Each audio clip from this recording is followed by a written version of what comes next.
The fall. 4 months after the wedding, I barely spoke about what happened. Neither did Sarah. Some wounds are too deep for conversation.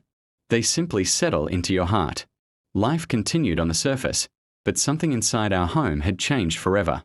Occasionally, a text message from James would arrive, short, brief holiday greetings, with no mention of the wedding and no apology, as if that day had never happened. Perhaps he believed ignoring it would make it disappear. But the things we refuse to face often become the things that haunt us most. One rainy evening, nearly 2 years after the wedding, my phone rang.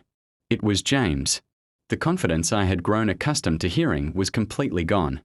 "Dad, I lost my job," he said, his voice sounding incredibly tired. "The company is downsizing. And it's not just that. The investments failed. I lost a lot of money." I didn't ask how much. Pain speaks for itself.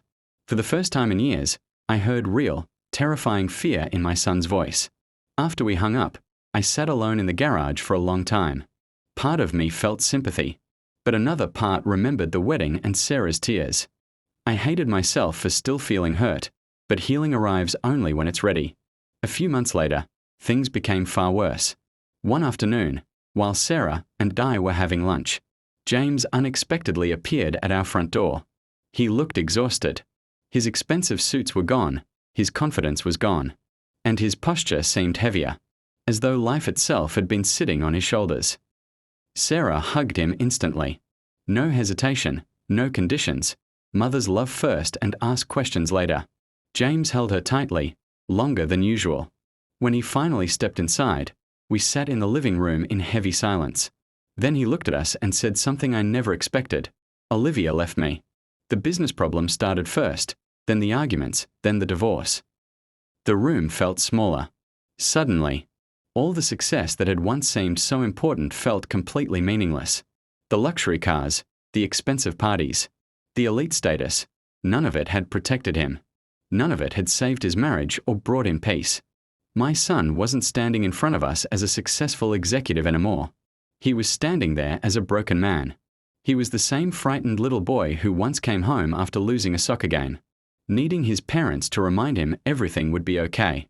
That evening, I found him sitting alone on the porch, watching the sunset glow orange and gold. "I thought money would solve everything," he whispered. "I thought success would make people respect me. I thought if I became important enough, I'd finally feel important."